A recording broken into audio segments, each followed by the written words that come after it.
केंद्र शासनाच्या निर्देशानुसार संपूर्ण राज्यात 15 ते 30 सप्टेंबर या कालावधीत गोवर रुबेला लसीकरणाची विशेष मोहीम राबवली जाते. अमरावती जिल्ह्यातल्या सर्व आश्रमशाळांमधल्या 5 ते 15 वर्षे वयोगटातल्या बालकांना या लसीचा एक अतिरिक्त डोस दिला जातोय. त्यासाठी स्वतंत्र सत्र आयोजित करण्यात आलं आहे.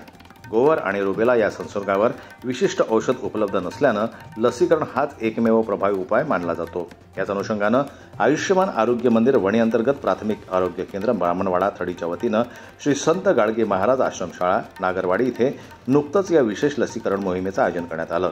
कार्यक्रमाचे उद्घाटन मुख्याध्यापक प्रकाश अवघड यांच्या हस्ते करण्यात आलं. मोहिमेचे मार्गदर्शन तालुका आरोग्य अधिकारी डॉक्टर उज्ज्वला डकले तसेच वैद्यकीय अधिकारी डॉक्टर राठोड, डॉक्टर खोंडे व डॉक्टर होले यांनी केलं. या अभियानाअंतर्गत 5 ते 15 वर्षे वयोगटातील एकूण 357 विद्यार्थ्यांना गोवर रुबेला लस देण्यात आली. ही मोहीम यशस्वी करण्यासाठी संस्थेचे संस्थापक अध्यक्ष बापूसाहेब देशमुख, मुख्याध्यापक अवघड, अधीक्षिका बोळके तसेच सर्व शिक्षक वृंद यांनी सहकार्य केलं. प्राथमिक आरोग्य केंद्र ब्राह्मणवाडा थडीतील वैद्यकीय अधिकारी, आशा कार्यकर्त्यांची यावेळी मोठ्या संख्येने उपस्थिती लाभली.